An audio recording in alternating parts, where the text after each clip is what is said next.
A young boy, engrossed in a worn picture book, traces the vibrant illustrations with his fingertip. The images depict a fantastical world of dragons and lush landscapes.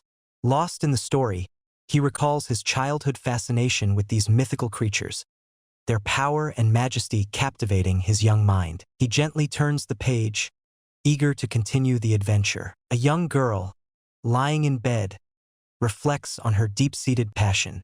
Despite being teased for her unusual interest in dragon care, she remains undeterred. She admires the caretakers, not the dragon riders, a sentiment that sets her apart from her peers. This difference, however, fuels her desire even more, solidifying her unique ambition. Surrounded by his dragon figurines and books, a young boy dreams of becoming a dragon master. He longs to treat dragons as friends, not beasts, despite their inability to speak. His desire for a deep connection with these creatures fuels his passion. It seems you're providing me with more context about the boy's dream. Let me weave that in. Surrounded by his dragon figurines and books, a young boy dreams of becoming a dragon master like the one in his stories, someone who can command a vast number of dragons with ease. However, he realizes the reality is different. Still, his desire for a deep connection with these creatures, treating them as friends rather than beasts, fuels his passion. A young man, confronted by a group of dragons and a woman, is questioned about his training methods. The woman asks, with a hint of accusation in her voice, "Did you train them brutally?" He appears taken aback by the question, the dragons looking on curiously. The scene is tense, with an underlying sense of conflict about the ethics of his dragon mastery. A man, startled by an unseen presence, turns to face his accuser. "Wait, that's a misunderstanding," he exclaims, his expression a mix of shock and defensiveness. The accuser, however, remains unconvinced, shouting back, "Huh, you must have scared them stiff." The tension between the two is palpable, the accusation hanging heavy in the air. A woman cries out, "Kasuki!" in alarm, rushing towards a man who appears injured. "He's badly hurt," she exclaims, her face etched with worry. Meanwhile, a figure lurks in the shadows, observing the scene with a sense of dread. "Dragon?" they whisper, their voice filled with apprehension. The situation is fraught with danger, the injured man and the mysterious figure hinting at a looming conflict. A creature, its face a mix of concern and apology, urges someone to return to their enclosure. "Sorry, were you very scared?" it asks. Nearby, a girl comforts a smaller, frightened creature, shielding it protectively. An observer, unseen, whispers in confusion, "Kasuki, is that this dragon's name?" The scene is one of unexpected gentleness, the creature's concern contrasting with the observer's surprise at the revealed name. A creature, its face etched with worry, gazes at something off-panel. Below, a young man with intense eyes appears deep in thought, a single word escaping his lips. However, the scene is filled with a sense of anticipation and uncertainty, the creature's concern and the man's contemplative expression hinting at a looming complication. A shadowy figure grips a door handle, warning someone to be prepared while expressing distrust. Tension hangs heavy in the air, hinting at imminent conflict. A young woman, her expression fierce and protective, grips a door with a menacing intensity. "If you dare lay a finger on my dragon," she threatens, her voice filled with a warning that hangs heavy in the air. The scene crackles with tension, the woman's stance and words leaving no doubt about her resolve to defend her dragon. A young man grapples with the daunting task of speaking to someone named Fianna. Overwhelmed by nerves, he leans heavily against a railing, his thoughts racing. "I don't know what to say to Fianna-sama," he frets, the weight of the encounter leaving him visibly shaken. In the distance, Fianna herself approaches, unaware of the turmoil she's causing. The man's fear is palpable, the upcoming interaction filling him with dread. A surprised man is suddenly grabbed and pulled close by a playful woman who asks him, "What is it?" with a mischievous glint in her eyes. A woman aggressively greets a man named Breed with a punch, creating a tense and hostile atmosphere. A man, his face etched with lines of concern, appears to be struggling with something. An observer comments, "It seems you can't befriend Minnie." The scene shifts to a park where the man sits alone on a bench, his posture radiating dejection. Minnie, presumably the woman he wishes to befriend, is absent, emphasizing his isolation and apparent failure to connect. A man ponders Minnie's intense dislike for dragon masters. "But that's harder than befriending dragons," he muses, reflecting on the irony of his situation. Despite his skill with dragons, evident in his ability to control 100 at once, he struggles to connect with a single girl. The disconnect between his mastery over powerful creatures and his inability to understand a human girl creates a poignant contrast. A man learns about Kasuki, a unique dragon cared for by a woman. He observes the dragon, intrigued by its unusual appearance, while someone off-panel explains, "She's taken a liking to it and even named it herself."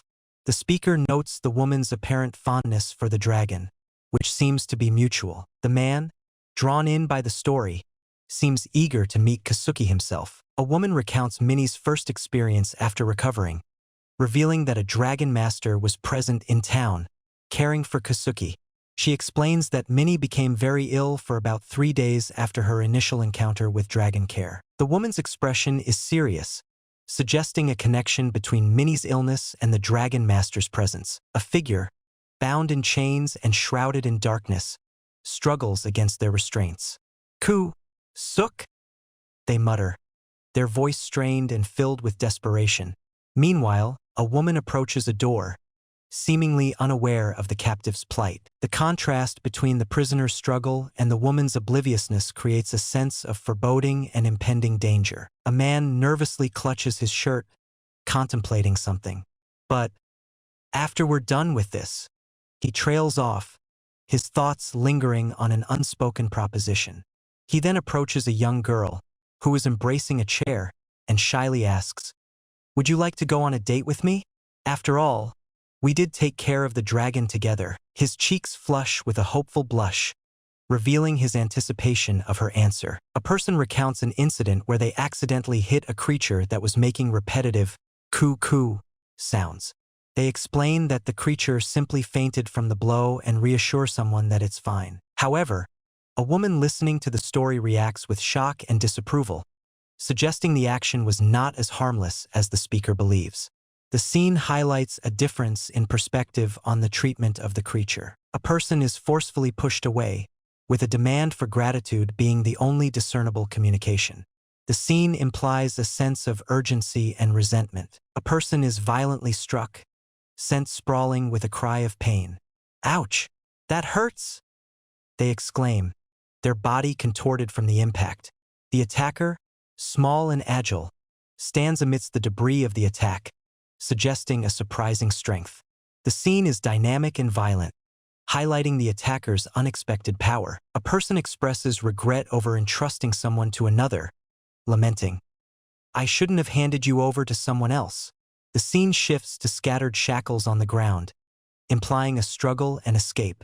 A close-up reveals a determined foot stepping forward, accompanied by a resolute cry, "Kusuku!" The escapee, presumably Kasuki, is taking charge, fueled by a newfound determination. A person, their face obscured by motion, expresses disbelief at another's concern for them. "Why are you so worried about me?"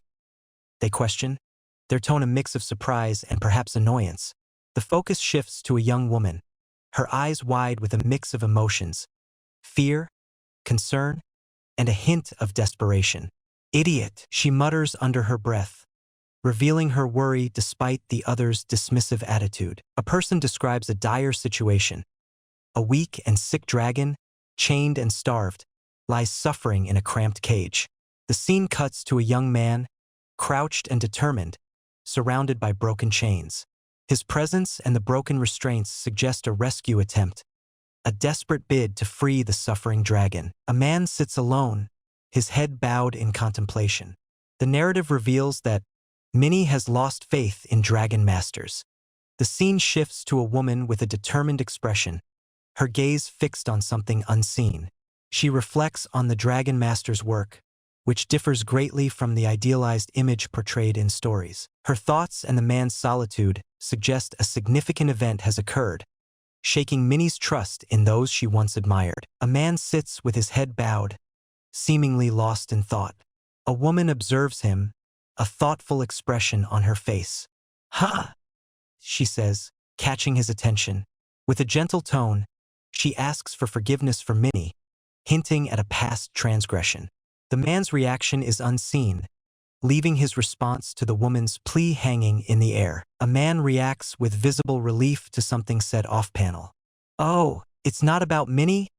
he exclaims, his expression shifting from apprehension to joy.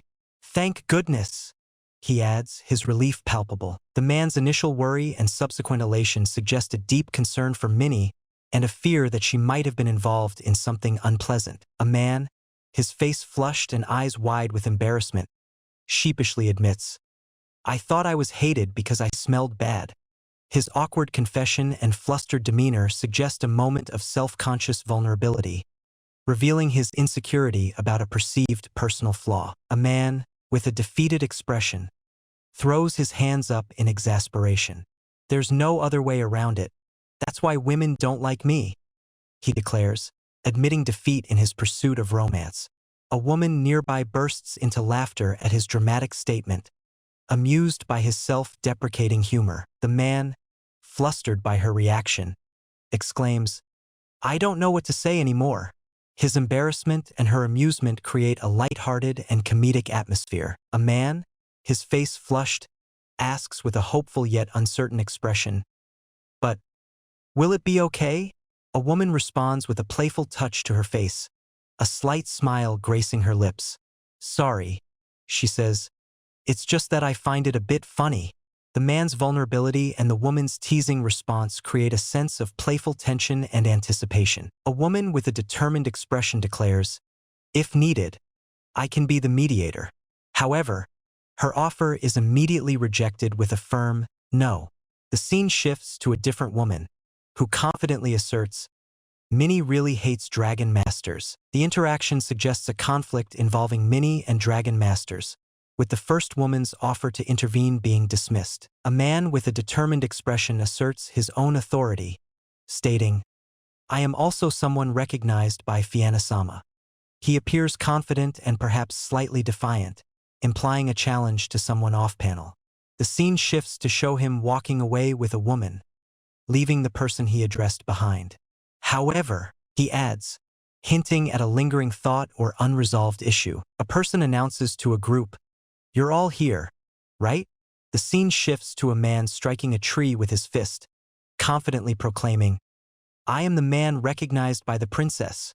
He then compares himself to Minnie, stating with a touch of arrogance, "Compared to me, Minnie is just a potato." The scene suggests a rivalry or competition for the princess's favor, with the man displaying an overconfident attitude. A man, holding a cup and seemingly preparing for a task, declares with determination, "Show her the work of a true dragon master." His focused expression and confident words suggest an impending demonstration of skill, likely aimed at proving his abilities to someone skeptical. A woman awakens with a start, her eyes wide with alarm. "Ha!" she utters, disoriented from sleep. "Oh no, I overslept," she exclaims, realizing the time. The scene is set at night, with the moon visible in the background, emphasizing the lateness of the hour and the woman's sudden panic. A clawed finger points outward, accompanied by the question, "What's outside?"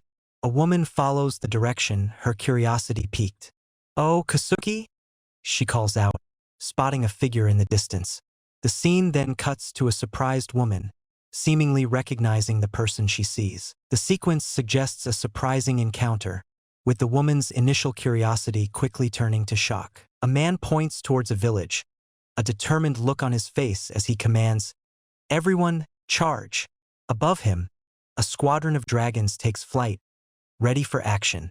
The scene is one of impending conflict, with the man leading the charge and the dragons poised to attack. A person expresses disbelief at the rapid destruction of a forest. "Wow! A while ago, this was still an ordinary forest," they exclaim, observing the chaotic scene with wide eyes. The image shows various creatures, including a large dinosaur-like being, wreaking havoc on the once peaceful woodland. The destruction is extensive and swift, leaving the observer stunned by the sudden change. A man observes a chaotic scene of destruction, noting the power of a single individual to control numerous dragons. That guy is controlling so many dragons as if they were his own limbs, he remarks, impressed by the display of skill. He then reflects on the potential consequences if even a few dragon masters were to turn rogue, recognizing the immense destructive power they wield. The scene highlights the potential dangers associated with such mastery and the responsibility that comes with it. A clawed foot stomps the ground, drawing the attention of a woman who watches with an intense, unreadable expression. A man, wielding a hammer and with a determined expression, leaps across rooftops amidst a chaotic scene. He navigates a landscape of destruction, with monstrous creatures causing havoc around him. His purpose remains unclear, but his focused demeanor suggests a clear objective amidst the chaos. A woman reacts with surprise, a single word escaping her lips. Huh!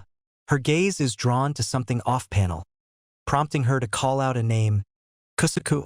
The scene shifts to reveal a large reptilian creature carrying a wooden plank in its mouth, seemingly engaged in rebuilding a damaged structure. An observer notes that the creature seems to genuinely enjoy the task, implying an unusual bond between it and the person it's helping. A woman stares in shock at a group of dragons gathered before her. Ku-suk, she exclaims, her voice filled with disbelief and a hint of fear. The scene suggests a surprising and potentially dangerous encounter, with the woman seemingly overwhelmed by the sight of the creatures. A woman urgently pulls a man back, warning him of danger. "Hey, get out of here!" she shouts, her expression filled with concern. The scene suggests an imminent threat, with the woman's quick action implying a need for immediate retreat. A woman with a worried expression exclaims, "He can't do without me." She explains that Kusuki is extremely timid, even around other dragons of the same species. After that incident, she continues, implying a past event has left Kusuki fearful and unable to approach others. Her concern for Kusuki's well-being is evident. A man, his expression serious and reassuring, says, "It's okay, just watch." His words and focused gaze suggest an impending action or event that he wants someone to witness. There's a sense of confidence and perhaps a hint of protectiveness in his demeanor. A woman gazes intently at a man, her expression a mix of concern and determination. "Kusuki is in the dragon's den," she states, her voice laced with worry. The scene shifts to show Kusuki surrounded by a group of dragons, while the man and woman observe from a distance. The woman's concern for Kusuki is evident, and the man's presence suggests he may be involved in helping him. A man observes a group of dragons, explaining that dragons raised by humans can lose their ability to interact with their own kind and become timid. He notes this can happen if they aren't allowed to socialize with other dragons. A woman listening to his explanation seems to realize something, expressing surprise and concern. The scene suggests a growing awareness of the potential negative consequences of isolating dragons from their own kind. A woman's face is filled with shock and realization. "Have I been confining Kusuki this whole time?" she asks herself, her expression showing a mix of guilt and regret. The scene suggests a sudden awareness of a mistake, with the woman questioning her past actions and their impact on Kusuki. A woman sheds tears, her expression filled with guilt and regret. "But Kusuki is really..." she begins, her voice heavy with emotion. "It's my fault," she cries, taking responsibility for something that has caused her distress. The scene suggests a realization of a mistake and its consequences, with the woman blaming herself for a negative impact on Kusuki. A man observes with a thoughtful expression as a creature cautiously approaches a group. "But it approached them on its own," he notes, acknowledging the creature's voluntary action. He further observes that despite this initiative, the creature still seems hesitant and unsure. The scene highlights the creature's internal conflict between curiosity and fear, with a desire to connect battling its apprehension. A woman sheds tears, her expression a mix of sadness and gratitude. "So Kusuki has become a good dragon," she says, her voice thick with emotion.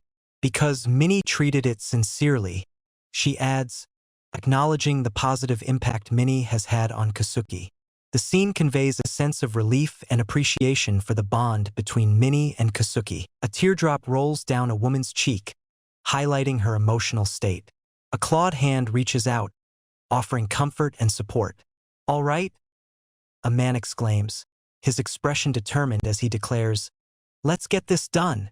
The scene shifts to show the man and a woman standing together, ready to face a challenge. The man's reassuring presence and the woman's emotional release suggest a moment of shared understanding and resolve. A person gazes intently at a drawing of a dragon and a young girl, their expression filled with a mix of curiosity and wonder.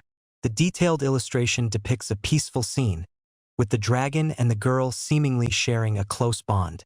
The observer's focused attention suggests a deep fascination with the image and the story it portrays. A large clawed hand reaches down towards a man, who recoils in fear with a shout. A woman observes the scene from a distance, her expression unreadable. "I give up," she declares, her voice laced with resignation. The scene suggests a confrontation or capture, with the woman admitting defeat in the face of overwhelming force. The newly constructed dragon barn stood proudly amidst the surrounding buildings. Its sturdy wooden frame and spacious interior promised a safe and comfortable haven for the dragons. Though currently empty, the barn held the promise of a future filled with the roars of magnificent creatures and the camaraderie of those who cared for them. A man gestures towards a group of resting dragons, addressing them with a sense of accomplishment. "I'll prepare the rest for you, so you guys rest up," he declares. The scene shifts to show him picking up a hammer, presumably to continue his work. "Now that I think about it, where's Minnie?" he wonders aloud, indicating her absence from the scene. He then assesses the size of the structure, estimating it could hold around 100 dragons. The scene suggests a busy and productive atmosphere, with the man actively involved in caring for the dragons and preparing their living space. A man winces in pain, clutching his head and exclaiming, "Ouch!" His expression is one of distress and regret as he thinks to himself, "It must be because I interfered with Kasuki's business. I hope she's not mad." The scene suggests he's been reprimanded or perhaps even physically punished for his actions, and he's now worried about the consequences. A surprised man reacts to a woman's comment about his apparent weakness, feeling embarrassed and ashamed. A woman instructs a man, "You don't have to do anything. If something is missing, leave it to me." The man responds with a confused, "Huh," as the woman walks away, pulling a wagon. "I'm going to get the tools," she calls back to him. Another person questions her, "Where are you going?" The woman's departure with the wagon suggests she's taking initiative and fulfilling a necessary task, despite the man's initial confusion and the other person's curiosity about her destination. A woman informs a man that he doesn't need to do anything and she will handle any missing items. Confused, he watches her depart with a wagon full of tools. Someone else inquires about her destination, prompting a casual, "I'm going to get the tools," in response. The woman's confident demeanor suggests a self-assured individual taking charge of the situation. A woman, her face flushed, defensively clarifies her intentions. "It's just that I don't want to bother you," she stammers, her body language suggesting nervousness. She quickly adds, Don't get me wrong. I'm just helping a little because I thought you were useful." Her flustered explanation hints at a deeper motive behind her actions, possibly a hidden admiration or desire to be closer to the person she's addressing. A woman grabs a man's hand, her face flushed as she exclaims, "Why are you suddenly holding my hand?" The man, equally surprised, responds with a startled, "What?" The woman, seemingly embarrassed by her impulsive action, quickly adds, "Minnie, I'm so happy, thank you." Her sudden shift to expressing gratitude towards Minnie suggests a possible connection between Minnie and the man's actions, perhaps implying Minnie encouraged him in some way. A woman's hand, stained with blood, trembles as she apologizes. Sorry." She appears flustered and embarrassed, explaining, "Moreover, it's still bleeding because I'm working." Her focus shifts to the injured hand, a look of concern crossing her face. The scene suggests an accident has occurred, and the woman feels responsible for the injury and any inconvenience it may cause. A small, unseen creature whispers, "No, no, it's not like that." The scene shifts to a woman, her back turned, chuckling softly. A man sits nearby, his face flushed and a playful grin on his lips. "Huh?" he utters, seemingly amused by the situation and the creature's hushed comment. The atmosphere is light-hearted and playful, suggesting a moment of shared amusement between the man and the unseen creature. A woman playfully observes a man she finds strange but intriguing. A book lies open, its pages filled with intricate drawings of fantastical creatures and swirling patterns. Tools and a lantern rest nearby, suggesting a workspace where someone studies and perhaps even interacts with these beings. The scene evokes a sense of mystery and wonder, hinting at a world where magic and mythical creatures are a reality. Armored figures stand amongst the ruins of Dragania, hinting at a past conflict and an uncertain future for the kingdom. Two armored figures stand amongst the ruins of a building, while a third figure addresses them from a shadowy doorway. "Currently, we are investigating their tracks," the figure states, indicating an ongoing search for those responsible for the destruction. A large number of dragons in the barn have escaped. They continue, revealing the severity of the situation. The scene suggests a crisis, with the remaining figures tasked with finding the culprits and dealing with the escaped dragons. A group of people, including a young woman and a stern-looking man, sit upon a raised platform, observing someone with serious expressions. Below, an older man with a somber face appears deep in thought. The text reveals him to be the Emperor of Dragania, likely contemplating a serious matter or decision. The scene suggests a tense atmosphere, possibly involving a critical situation within the kingdom. A man with a scarred face addresses someone with a hint of disdain. "Can you only offer such mediocre ideas?" He seems disappointed and unimpressed with the suggestions.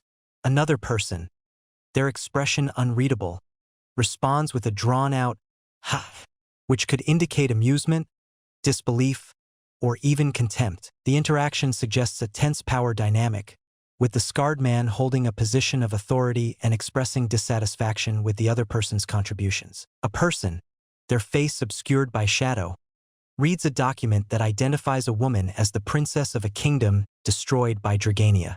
As expected, women are good for nothing, they remark with disdain, revealing a sexist and dismissive attitude. The scene suggests a power imbalance and prejudice against women, with the person in shadow holding a position of authority and expressing contempt for the princess and her capabilities. A person, their face partially obscured, reads a document with a serious expression. "So that's how it is," they say, acknowledging the information before them. The document reveals a desperate situation where people were taken hostage, forcing a princess to surrender to Bonbarado. The scene suggests a moment of realization and acceptance of a difficult truth, possibly fueling a desire for action or revenge. A person with a determined expression states, "If they run or die, we just need to catch another one." Their words reveal a callous disregard for the creatures they are discussing, treating them as expendable resources. Another person clarifies that these creatures are merciless, sincere, loyal, and get sick, implying they are more complex than the first person realizes. The scene then shifts to a discussion about training these creatures and using them in place of dragons. The conversation highlights a conflict of values, with one side prioritizing practicality and the other emphasizing the creature's inherent worth. A person confidently asserts, "Indeed." The scene shifts to a discussion about controlling wild beasts, with someone expressing disbelief that a human could command such creatures. Another person counters that even trained dragons require time for a human to gain control, highlighting the perceived difficulty of the task. The conversation emphasizes the skepticism surrounding the idea of humans exerting dominance over powerful beasts. A woman stands amidst a backdrop of intricate architecture, her expression contemplative. "If only he were here," she muses, her thoughts focused on someone absent. The scene suggests a longing for assistance or companionship, with the woman perhaps facing a challenge she wishes to share with the person she's thinking about. A man with a determined expression reflects on someone's abilities, noting, "If he wanted to, he could even take this whole city by himself using dragons." He acknowledges this person's skill in controlling dragons, describing it as an extension of their own body. He further emphasizes their deep knowledge of dragons, capable of instantly recognizing any illness or injury. The scene highlights the man's admiration and perhaps a hint of concern for the immense power this individual possesses. A person, their face partially hidden, expresses disappointment with a hint of sadness. "At least say goodbye to me before leaving," they mutter, acknowledging the departure of someone they care about. The scene suggests a sense of abandonment and longing, with the person left behind feeling undervalued and perhaps a bit hurt by the sudden departure. Someone gazes upon a quaint building with a pitched roof, its design reminiscent of a barn or stable. "Where are you now?" they wonder aloud, their thoughts focused on a person who is conspicuously absent from the scene. The question suggests a sense of longing and concern for the missing individual's whereabouts. A woman calls out, "Breed!" A man, startled by her sudden appearance and exclamation, lets out a surprised, "Whoa!" The woman smiles confidently and gestures with her hand as she says, "I'll show you around town." The scene suggests a friendly and welcoming gesture, with the woman offering to act as a guide for the man. A person comments on the unusual atmosphere, noting it's different from a typical day off. They inquire about another person's actions, prompting a response that they are hitting someone. The scene suggests a conflict or confrontation, with the second person actively engaging in a physical altercation. A woman questions a man about his constant work since arriving. "Why are you suddenly like this?" she asks, her expression showing concern and perhaps a hint of annoyance. The man, taken aback, reveals, "Actually, this is the first time I've dressed like this." He seems unsure of himself, asking, "Is it weird?" The woman, observing him closely, admits with a slight blush, "No, but it suits you." The scene suggests a growing attraction between the two, with the man's attempt to impress the woman and her positive reaction creating a sense of romantic tension. A woman shouts at a man, "Hey, I get it, so stop nagging. Even Fianna said so." Her frustration is evident as she tries to get him to understand. The man, however, seems confused and overwhelmed, muttering, "A day off? What's that?" The woman, exasperated, exclaims, "You're seriously ill." The scene portrays a stark contrast in understanding and priorities between the two characters, with the woman aware of a situation the man seems oblivious to. A person observes a bustling town from a distance, noting the difference in atmosphere compared to their previous location. "You really should rest," they remark to someone, emphasizing the need for a break after continuous work. They highlight the contrast between the demanding environment of Dragania and the more relaxed pace of their current surroundings. The scene suggests a change of scenery and a chance for respite after a period of intense activity. A bustling market scene unfolds, with vendors displaying their wares and customers browsing the stalls. Amidst the activity, a woman observes the lively atmosphere with a smile. "Right?" she says to someone, likely commenting on the pleasant environment. Although the market is crowded, she notes the peaceful and welcoming atmosphere. The scene portrays a vibrant and cheerful slice of life, with the woman enjoying the sights and sounds of the marketplace. A woman, her face flushed with embarrassment, admits, "This is the first time I've gone out on a day off." She walks alongside a man, who seems to be observing the surroundings with a casual air. "Don't make me embarrassed," she pleads, her voice barely above a whisper. She then apologizes, "Sorry." The scene suggests a sense of self-consciousness and vulnerability from the woman, who is likely experiencing a new and unfamiliar situation. A woman, her expression serious, tells a man to be quiet. He reacts with a surprised, "Huh," as she suddenly grabs his face and forces him to eat something. Flustered, he manages to ask, "What?" while chewing. The woman, observing him, thinks to herself, "I feel uncomfortable when I'm cared for too much." The scene suggests an awkward and perhaps forceful interaction, with the woman's actions driven by her discomfort with receiving attention. A man shouts in surprise and delight, "HH!" A woman watches him with a cheerful smile, explaining, "This is Magito cage meat." The focus shifts to the skewered meat, identified as Magito cage steak. The man savors the taste, noting the rich flavor melting in his mouth. The scene suggests a positive experience, with the man enjoying the exotic dish and the woman pleased with his reaction. The image shows a creature resembling a small dragon, its scales and spiky back suggesting a reptilian nature. It is a ferocious creature, very warlike and sometimes attacks humans. The text explains, highlighting its dangerous potential. The creature, however, appears calm and docile in the image, creating a contrast between its perceived nature and its current demeanor. A woman laughs cheerfully. Ha ha! A man, enjoying a skewer of meat, responds with a content if so. The woman expresses gratitude for being able to do as she pleases, implying a newfound freedom. The scene shifts to a different perspective, highlighting the normalcy of hunting monsters in this land. It suggests a stark contrast between the woman's carefree attitude and the ingrained practice of hunting creatures for sustenance. A woman holds up a skewer of grilled meat, a playful smile on her face as she asks, "Shall I show you more interesting things?" Her expression suggests a desire to impress and entertain, perhaps hinting at a deeper interest in the person she's addressing. The bustling marketplace of the Levatin Kingdom teemed with activity. Vendors hawked their wares, customers bartered for goods, and the aroma of exotic foods filled the air. Amidst the lively scene, a figure observed the crowd, taking in the sights and sounds of this vibrant hub of commerce. A man and a woman stand amidst a bustling market, surrounded by stalls overflowing with goods. The woman gestures excitedly, her eyes sparkling as she exclaims, "This is the great Levatin market that's always bustling."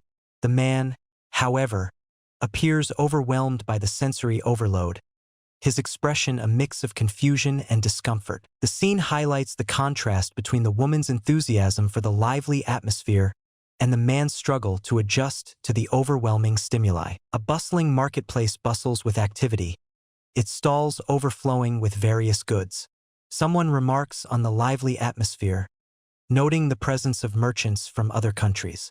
The scene shifts to a discussion about crafting techniques, with one person expressing admiration for the intricate work. The conversation then turns to the hunting of large monsters, highlighting the dangers and excitement associated with such endeavors.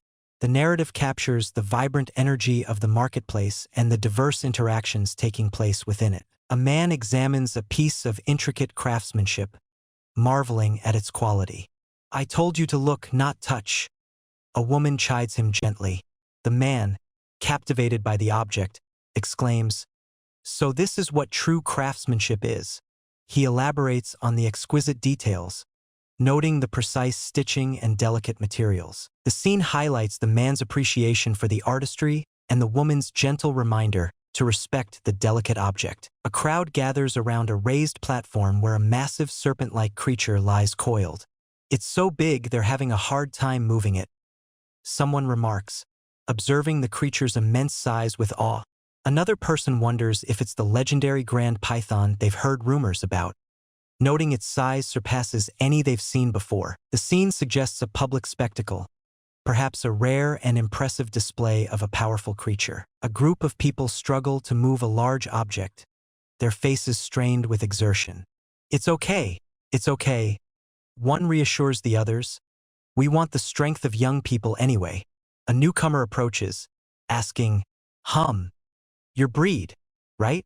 Another person calls out, "Oh, hey breed," and offers assistance. The scene suggests a communal effort, with everyone working together to move the heavy object. "All right, breed, pull this hard," someone instructs. Breed, with a determined grunt, pulls with all his might. The onlookers marvel at his strength, noting that even 5 people couldn't achieve what he's doing effortlessly. The scene emphasizes Breed's exceptional physical power and the impressed reactions of those witnessing his feat. A woman excitedly grabs a man's shirt, her eyes wide with amazement as she exclaims, "It's not torn at all." The man, slightly flustered but seemingly pleased by her reaction, allows her to examine his sturdy garment. Nearby, a crowd cheers and applauds, celebrating his impressive feat of strength. The scene suggests a public display of power, with the man's resilience and the woman's enthusiastic response adding to the celebratory atmosphere. A man, tears welling in his eyes, exclaims in distress, "I almost ruined the leather." He seems deeply concerned about the potential damage he may have caused to a valuable item. A woman nearby reacts with a surprised, "Huh." Her expression suggests a mix of confusion and concern, as she likely doesn't fully grasp the gravity of the situation from the man's perspective.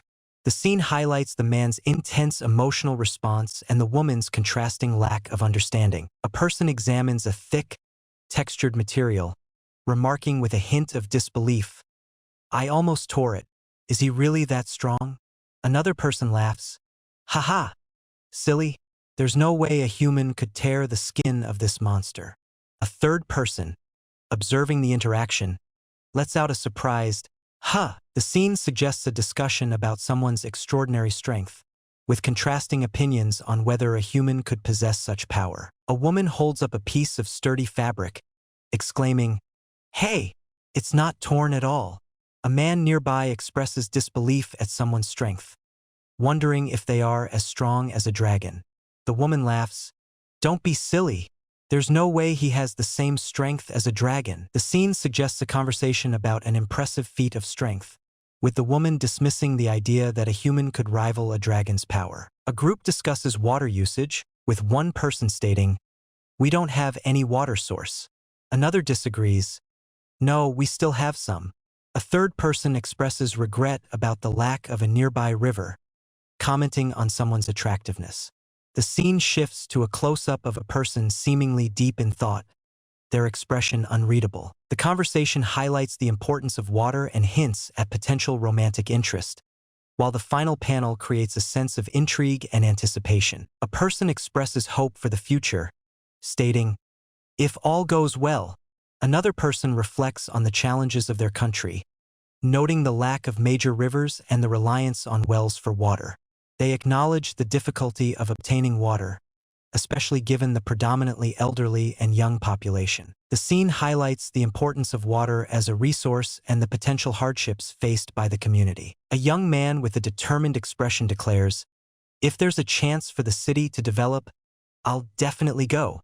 An older man with a more serious demeanor responds, "Wait a minute, Fianna-sama." The scene suggests a difference in opinion or approach, possibly regarding the development of the city. The younger man seems eager to seize an opportunity, while the older man appears more cautious or hesitant. A pair of feet step gingerly across a rocky terrain. "Ah." A woman sighs contentedly as she relaxes in a pool of water, her expression serene and peaceful. The scene suggests a moment of respite and tranquility, with the woman finding solace in the soothing waters. A woman laughs nervously, "Ha! No, ha!" as she abruptly kicks a man to the ground. He cries out in surprise, "What?" The scene suggests a sudden and unexpected act of aggression, leaving the man startled and confused. A man reacts with a surprised, "Huh," as a woman gazes at him with a thoughtful expression. "Sometimes I also want to bathe in the river," she admits, a slight blush coloring her cheeks. The man, flustered by her statement, stammers, "Es so beautiful." The woman continues her train of thought. "A river. It would be nice if there was one." The scene suggests a moment of shared longing and perhaps a hint of romantic tension between the two characters. A person calls out, "Hey everyone, listen up." A young man, seemingly lost in thought, murmurs to himself, "Oh, did I say something?" He then reacts with a confused, "Huh," as if just realizing he's being addressed. The scene suggests a moment of distraction or introspection, with the young man caught off guard by the sudden call for attention. A crowd buzzes with excitement, their faces lit up with anticipation. "That's it!" someone exclaims, their voice filled with enthusiasm. A woman, her cheeks flushed, suddenly grabs a man's shoulders, urging him to wait. The scene suggests a moment of heightened tension and anticipation, with the woman's sudden action interrupting the excitement of the crowd. A woman, her expression a mix of surprise and concern, asks, "But what are you going to do? There's no river nearby." A man responds with a determined, "That's right." Another person chimes in, "That's the spirit. This guy will surely make it happen." The scene suggests a challenging situation, with the man facing a seemingly impossible task. However, his confidence and the encouragement from others create a sense of hope and anticipation. A young woman, her cheeks flushed, says with a shy smile, "Well then." She expresses her gratitude to someone, thanking them profusely. A young man with a determined glint in his eyes declares, "It was just a casual remark that slipped out." He seems to be reassuring himself, adding with a confident smirk, "There's definitely a plan." The scene suggests a budding connection between the two, with the woman's gratitude and the man's determination creating a sense of anticipation. A young man with a scar across his face laughs nervously, "Ha ha, ha." He seems to be in a challenging situation, as he reluctantly concludes, "Then there's no other choice but to do it." His expression and words convey a mix of apprehension and determination, suggesting he's about to take on a difficult task despite his reservations. A figure stands on a rocky shoreline, gazing out at the vast ocean. "What's wrong, Breed?" someone inquires, noticing his contemplative stance. The scene shifts to reveal a woman relaxing on a lounge chair beneath a tree, seemingly enjoying the peaceful atmosphere. The juxtaposition of the two figures suggests contrasting moods, with the woman at ease while Breed appears preoccupied with his thoughts. A woman, dressed in casual attire, smiles and says, "Don't be so shy." She reassures a man, "It's really comfortable here." Another woman, also relaxing nearby, agrees, "It is." The first woman continues, "Don't be shy.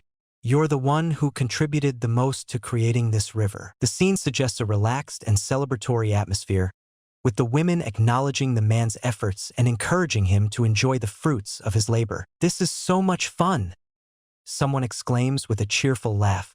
Two figures run playfully through a field, their laughter echoing through the air as they chase each other with carefree abandon.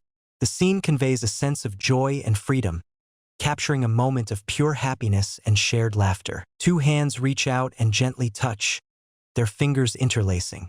"It's just the two of us now," someone whispers, their voice filled with a mix of tenderness and anticipation. The scene shifts to a man and a woman sitting close together, their eyes locked in a moment of shared intimacy. Minnie has gone shopping, a voice informs them, leaving the couple alone and undisturbed.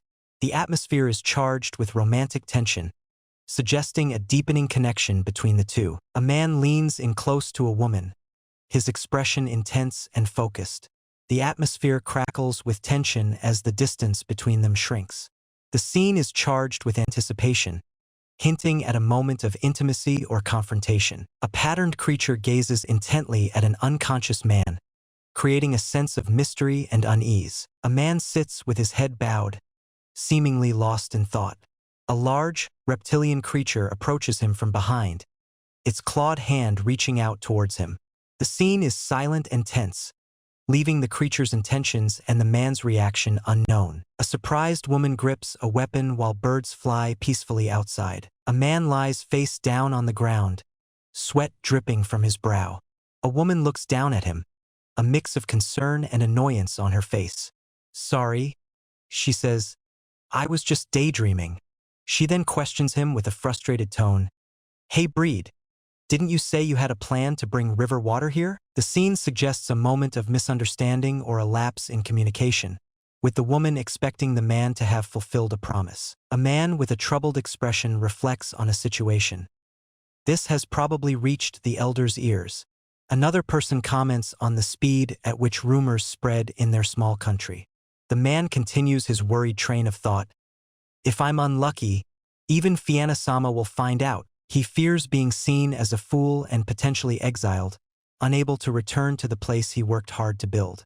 The scene conveys a sense of anxiety and the potential consequences of his actions. A woman leans forward, a look of concern on her face as she says, "Oh dear, I messed things up too."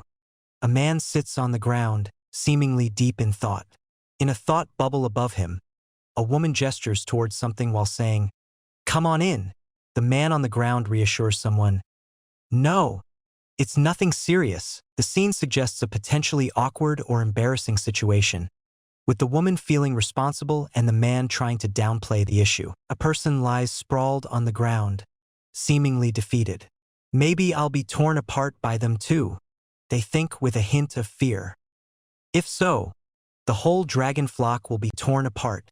The scene then cuts to a close-up of someone's serious expression, their eyes narrowed in thought. The situation seems dire, with the threat of violence looming over the characters. A woman stands with her arms crossed, a determined expression on her face. A man beside her looks down, seemingly troubled. There's no other choice but to look for it, he says, his thoughts focused on a water source. The scene suggests a challenging situation where finding water is crucial, and the two characters are resolved to find a solution. A man, seemingly in a predicament, says, "So, if it's just me who gets scolded, it'll be fine." He clarifies, "But I don't want people to badmouth Fianna-sama and Minnie." Another person responds, "I think there will be some rumors, but nothing too bad." A woman expresses concern, "But you're also at fault." The scene suggests a situation where the man is willing to take the blame to protect others, but the woman worries about the consequences he might face. A woman questions a man climbing a rocky surface, "Hey, what kind of water source are you looking for?" He responds, "I'm thinking of asking for their help."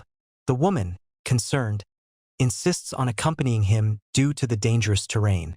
Another woman reassures the man, "You don't have to worry about those trivial matters." The scene suggests a collaborative effort to find water, with the women displaying both concern and support for the man's endeavor. A large, serpentine creature with elaborate fins rests peacefully in a grassy clearing.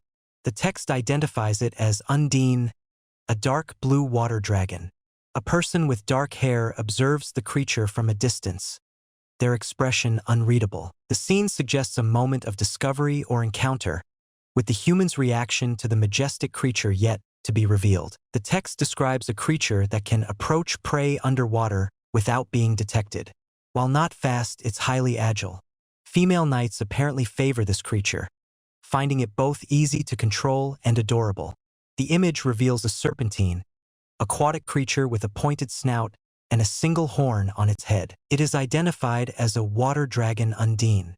The scene suggests a creature well-suited for aquatic environments and favored for its maneuverability and charm. A man points towards a vast landscape, commenting, "However, this forest is quite large, isn't it?"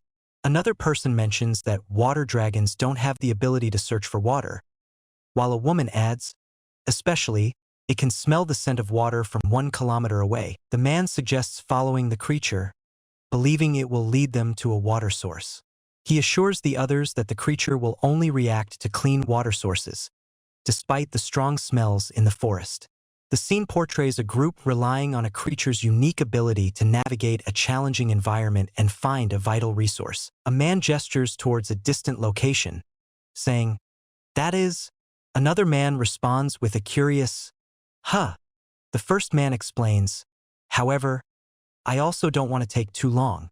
If we keep them waiting for too long, it could make them suspicious." The scene suggests a plan or operation that requires careful timing and consideration to avoid arousing suspicion. A man observes a spear-like weapon lying on the ground, a look of concern on his face.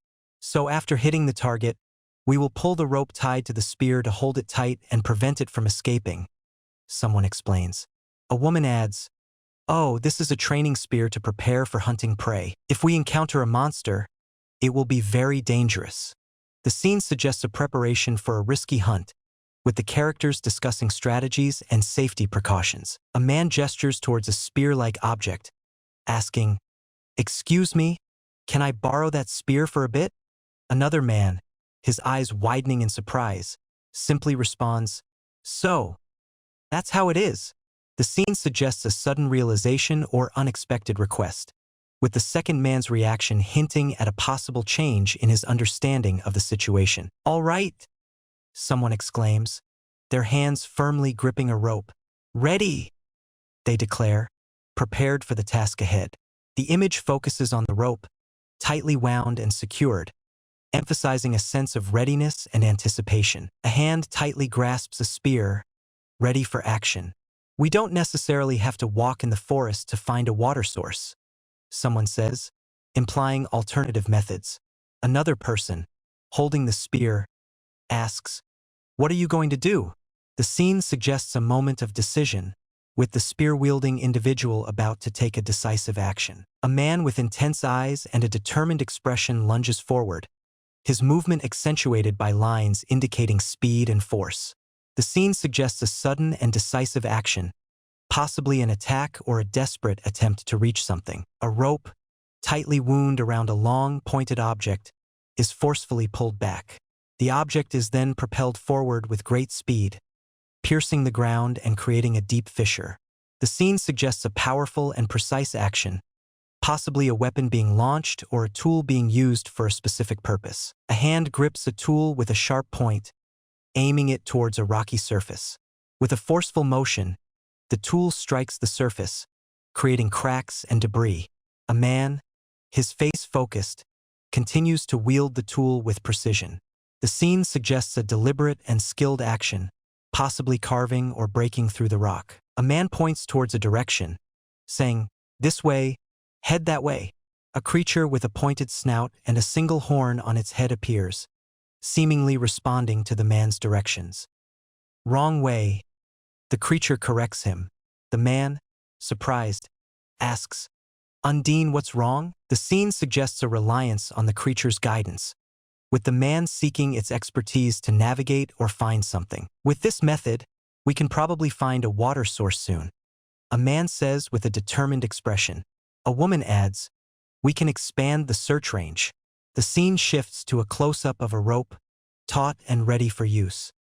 "Understood," someone exclaims, their voice filled with determination. "Let's go." The scene suggests a sense of urgency and purpose, with the characters prepared to take action and find a solution. A hand carefully holds a small, sharp object, possibly a knife or a scalpel. "It's not because of your monstrous strength," a woman says, her expression serious.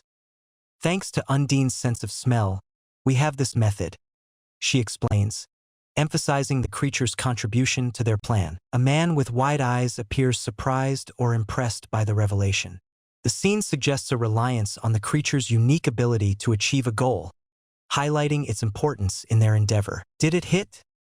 a woman wonders as a spear-like object soars through the air. The closer it gets to the water source, a voice trails off, building suspense. Suddenly, a clawed hand bursts from the ground, clutching the spear. "Oh!" the woman exclaims, surprised by the dramatic appearance. The scene suggests a successful strike, with the anticipation culminating in the creature's dramatic reveal. "Why is it like this?" a woman wonders aloud, her expression puzzled. A man responds, "I think the monsters won't come near." He agrees with her observation. "Yeah, it's good, but I'm a little uneasy." The scene shifts to the two walking through a wooded area, with the woman commenting, "Hey, I don't see any monsters appearing." Suddenly, the ground beneath them erupts as a creature bursts forth, its reaction described as stronger than usual. The scene suggests a sudden and unexpected attack, with the creature's intense reaction adding to the sense of danger. "Why is it like this?" a woman wonders, her expression puzzled. A man replies, "I think the monsters won't come near." He admits to feeling uneasy despite the lack of visible threats. As they walk through a forest, the woman points out the absence of monsters. Suddenly, the ground erupts beneath them, revealing a creature whose reaction is described as stronger than usual. The scene depicts a sudden attack, emphasizing the creature's unexpected and intense response. "Hey, don't take out those weird things for me to see," a woman exclaims, reacting to a clawed hand presenting a strange object. "I also put some in my pocket just in case," a man replies calmly. The woman, with a thoughtful expression, explains, "It's because I let Undine lead the way, so those monsters that are smaller than it will be afraid and won't dare to come closer." The scene suggests a strategy to deter smaller monsters by utilizing the presence of a larger, more intimidating creature. A man and a woman walk through a wooded area, seemingly discussing a creature. "Yeah, I just have to learn how to use it," the man says with a chuckle. "I never thought a dragon could be used like that," the woman replies, surprised. She explains that the creature's droppings are so potent that even birds avoid the area for days. She also notes that the droppings serve as a landmark for those who get lost. The scene highlights the unusual and powerful nature of the creature they are discussing. A man and a woman stand together, their expressions a mix of surprise and concern. Shuu. A sound effect indicates a sudden movement or noise. You must have been through a lot, the woman says to the man, acknowledging his hardships. He recounts a past experience. There were many things that happened, but then I was abandoned midway, lost in the forest. The scene suggests a moment of reflection on past struggles, with the woman expressing empathy for the man's difficult experiences. But wait a minute, a woman says, her expression shifting to concern. A man beside her reacts with surprise, his eyes widening. The scene quickly changes to show a creature with a joyful expression. Undine is also very happy. The woman confirms, "Look, there must be a water source around here." The scene suggests a sudden realization and a surge of hope, with the creature's reaction indicating they are close to their goal. A small pool of water lies at the bottom of a rocky depression. "It looks quite small, doesn't it?" someone observes. Another voice expresses doubt, stating, "At this rate, it's difficult to get water to the town." The scene suggests a discouraging discovery, with the small water source failing to meet their needs. Based on Undine's reaction, the amount of water can't be just this much. A man observes, his expression a mix of disappointment and determination. A woman suggests, "We've come this far. Why don't we take a break and go back?" Another man replies, "It's a shame, but this time it really was a waste." He acknowledges the setback with a hint of optimism. "Well, sometimes these things happen." The scene portrays a moment of discouragement and acceptance, with the characters acknowledging the unsuccessful attempt, while maintaining a glimmer of hope. A man and woman stand before a large, moss-covered rock formation. "So that's the cause for the water to stagnate," the man observes. The woman points out water dripping from the rock. "Look, water is dripping from this big rock." The man, initially doubtful, notices a slight movement in the rock. "Hey Minnie, did it just move a little?" he exclaims in surprise. The woman, also surprised, suggests they investigate further. "If we move it, maybe it can be solved, right?" she wonders with a hopeful expression. The scene suggests a potential solution to the water stagnation problem, with the characters intrigued by the moving rock and eager to explore its potential. A creature with a heart-shaped pattern on its head gazes lovingly at something off-panel. "Well, once it starts eating, it won't care about its surroundings," someone observes, amused. A man with a concerned expression says, "No, it won't work. More than half of this rock has sunk into the cliff." A woman points towards the rock, exclaiming, "Look, there are signs of it being pulled." The scene suggests a plan involving the creature and the large rock, with differing opinions on its feasibility. "Maybe I should cool my head a bit," a man says as he immerses himself in water. "Mountain lakes are usually murky, but this one is exceptionally clear," he observes, enjoying the refreshing dip. His relaxed expression shifts to one of surprise as he notices something in the water. He utters curiously, intrigued by the sight. The scene suggests a moment of peaceful contemplation interrupted by an unexpected discovery. "This is a lake formed from groundwater, so there shouldn't be any fish," a man observes, his eyes widening as he notices something moving in the water. "It seems like something just moved?" he wonders aloud, a look of surprise and curiosity on his face. His attention is drawn to a cluster of white, branch-like objects beneath the surface. "What is that?" he ponders, intrigued by the unusual sight. The scene suggests an unexpected discovery, with the man's curiosity piqued by the mysterious objects in the clear water. "Whoa!" a man exclaims in surprise as he's suddenly pulled underwater. Surrounded by swirling water and bubbles, he struggles to understand what's happening. What is this?" he stammers, fear and confusion evident in his voice. The scene depicts a sudden and unexpected submersion, leaving the man disoriented and struggling to comprehend the situation. "Breed!" a woman calls out, her voice echoing through a cavernous space. A young man with wild hair emerges from the water, his expression one of shock and confusion. He finds himself facing a large creature with a long snout and feathery appendages. The creature appears to be holding something delicate in its mouth. The scene suggests a dramatic encounter, with the man caught off guard by the sudden appearance of the creature. A monstrous creature with sharp teeth and a gaping maw emerges from the water, creating a massive splash. The scene conveys a sense of sudden danger and chaos, with the creature's imposing presence disrupting the tranquility of the water. A man with wide eyes is abruptly pulled underwater. He resurfaces with a gasp, his expression a mix of shock and confusion. A large splash erupts nearby, and a creature with a gaping maw emerges from the depths. The scene suggests a sudden attack, with the man caught off guard by the aggressive creature. "Breed!" A woman shouts in alarm, her face etched with worry.